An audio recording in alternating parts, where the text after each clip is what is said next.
Hi, I'm Ed, and welcome back to 40 Days of Lent on Round Hill. I'm thinking about Jesus as a risk taker, and actually I started to think about Jesus as a risk taker because I came across some stories recently in the Gospels that I guess I had ignored for quite a period of time that describe him as someone who actually knew how to lie low for a while when things got dangerous.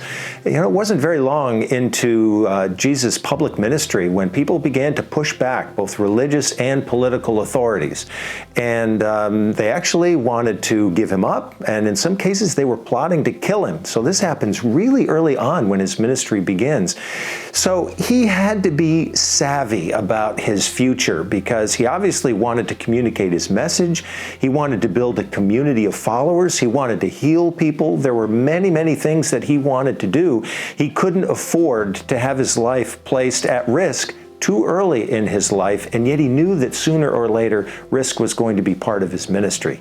So I'm intrigued by the fact that Jesus was savvy enough to know when to guard his fire and to hold things back a little bit in order to let his ministry slowly evolve and unfold so that the community that gathered around him could begin to be equipped to do what he wanted them to do.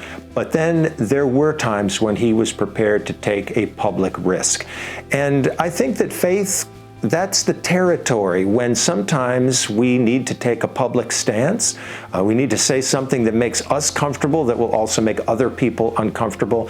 And I'm thinking about a comment that's made by the great African-American writer James Baldwin. He said, "If I love you," he said, "sometimes I will have to tell you something that may alienate you." And but that's a risk that has to be taken. Those are the kinds of risks that Jesus took.